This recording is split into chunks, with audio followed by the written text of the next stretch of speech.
Western Massachusetts Policy Institute had a really interesting video on Instagram this morning, and I want to share it with you and talk about it because it really reflects something that I think we are seeing with increasing quantity right now. We're seeing a circumstance in the Trump regime that is becoming exacerbated and is weakening Donald Trump significantly.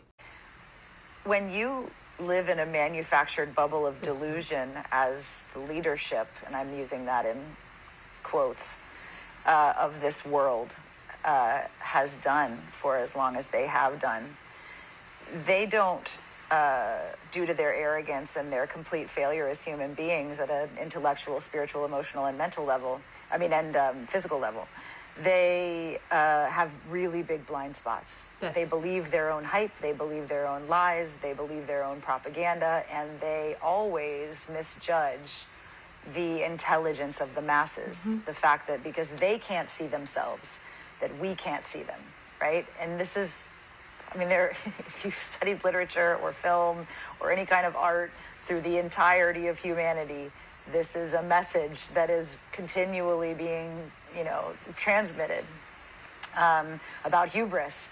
And they never learn the lesson until their heads get lopped off in the street. And I am hoping that we don't have to lop anybody's head off in the street. But I do know for a fact that in this case, the far left terrorists are going to win. So her greater point was about the fact that this NSPM7 and Stephen Miller and Donald Trump weaponizing the Justice Department to try and go after protesters who oppose the regime, political opponents, right, is a tactic that's going to fail. Labeling pro-democracy resistors as far-left terrorists is going to fail. Now, there was the conviction in Texas, and there have been folks sentenced to decades in prison. Those have to come up on appeals. The judge was, to my understanding, a far-right Republican judge known for his excessive sentences.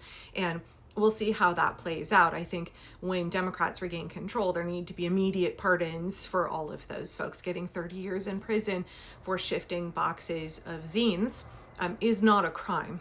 So yeah, it's really scary. It's really scary what they're doing because they are seeking to punish anybody who stands up against the regime. And we can't discount the ways that their ambitions are absolutely inhumane, vile, and terrible, right? And they want to do violence. They want to deprive people of their liberty for the rest of their lives for standing up against the authoritarian regime of Donald Trump and Stephen Miller. But at the same time, I really appreciated how Western Mass was talking about how they're doomed to fail. And one of the main reasons is because they have such large blind spots. They live in their own manufactured delusions of grandeur, etc. Right? Sorry, my neighbor's dogs are whatever. We're in my backyard. We can hear the birds. We can also hear the dogs.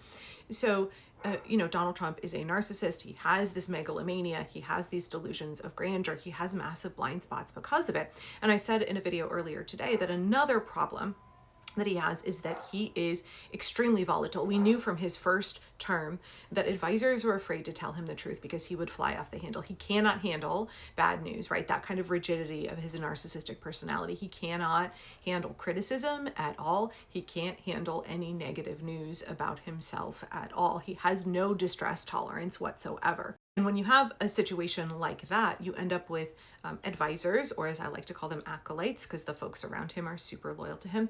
You have those folks afraid to tell him negative news, afraid to tell him how bad the polls are, afraid to tell him how strong the people are resisting, afraid to tell him all of the ways that he's losing because they can't handle the backlash from him, that kind of temper tantrum that he's likely to have.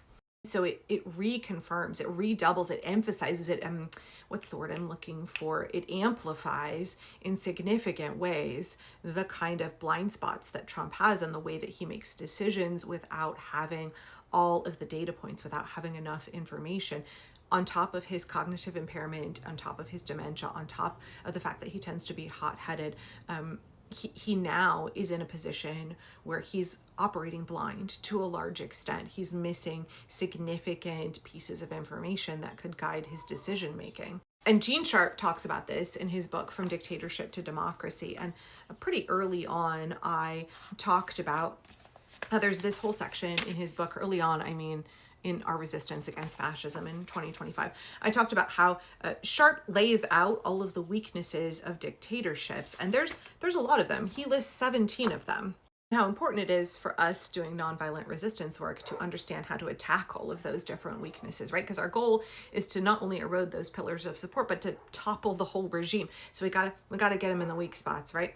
You gotta go for that kidney punch. Anyway, okay. So one of these weaknesses is where he talks about. Sorry, I was waiting for the neighbors' dogs to calm down a little bit. Number 5 is subordinates are fearful of displeasing their superiors, and so they may not report accurate or complete information needed by the dictator to make decisions. That is a crucial weakness. And I think we're seeing that at the time I'm recording this. Donald Trump is considering pulling Todd Blanche's nomination. We see other kind of crucial tactical errors that he and others make because they don't want to tell him all of the negative and ugly news. They want to try and prevent him from having that flop around on the floor meltdown. That kind of folds into number 16 on Gene Sharp's list. With so many decisions made by so few people in the dictatorship, mistakes of judgment, policy, and action are likely to occur, and they're likely to be exacerbated when you have this willful exclusion of necessary data points in that decision making. Sharp says, with knowledge of such inherent weaknesses, the Democratic opposition can seek to aggravate those Achilles' heels deliberately in order to alter the system drastically or to disintegrate it. The conclusion is then clear. Despite the appearance of strength, all dictatorships have weaknesses, internal inefficiencies, personal rivalries, institutional inefficiencies, and conflicts between organizations or departments. These weaknesses over time tend to make the regime less effective and more vulnerable to changing conditions and deliberate resistance. Not everything the regime sets out to accomplish gets completed. Donald Trump has lost overwhelmingly, right? He has lost in so many ways, and we don't hear about all of those ways, and they try and minimize it in the news because he wants to have this projection of being all powerful and all successful, but he's a big fat loser. Right? Remember earlier in the year, remember last year when we were talking about how Trump tacos? He's still tacos a lot.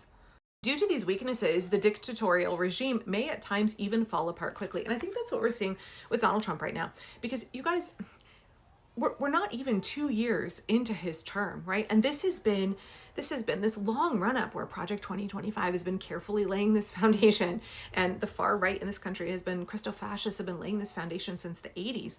But Donald Trump gets control of the leverage of power for less than 2 years, and he's blown it all up. He's blown up all of their best laid plans. He's crumbling. He's deeply unpopular. The new polling that came out today said 34% approval rating. And only 19% of Americans think that Donald Trump is focusing on the right things. Those numbers are real bad.